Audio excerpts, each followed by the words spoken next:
Well, between emergency service workers, taxi drivers, brave bystanders, the people of Manchester continue to be praised for the tremendous courage shown in the face of Monday night's attack. Two of those heroes were Phil and Kim Dick, who were just metres from the bomb when it detonated, and they join us from Bradford now. Good morning to both of you, and thank you so much for joining us. We've been reading and hearing about what you did, and the more you read about it, frankly, the more extraordinary it gets.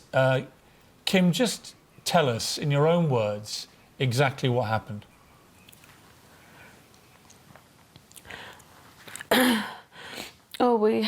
We'd had a drink in the bar.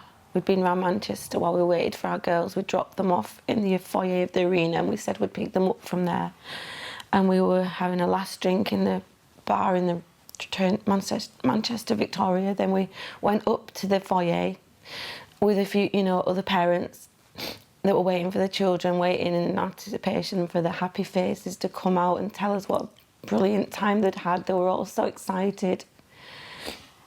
As we'd been going down there on the train, and we were waiting, and we were stood and asking one of the security guys, what time do you think it'll finish? And he said, oh, maybe it could be 10 minutes, could be half an hour, we just don't know. And he was laughing and joking, and all the other parents were all smiling, and the guys at the merchandise, we were talking to those, and my husband kept walking forward, and I'm saying, just stand here, because they'll want merchandise when they come out. And we told them to come out early, our girls, because we wanted to get the early train back to get back for school the next morning. And my husband just kept going forward, and I'm going, no, stay here, because thinking of the crowds that were all going to be coming out. And he took a step backwards towards me, and then the next thing, there was an almighty bang, the loudest I've ever heard, and a flash.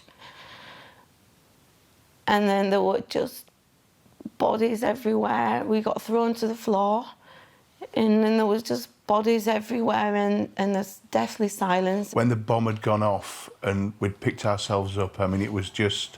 We couldn't believe we were alive. It was a horror story, really, and once we'd got Kim with Freya out to the walkway outside the foyer entrance, I said, I'll go find the girls.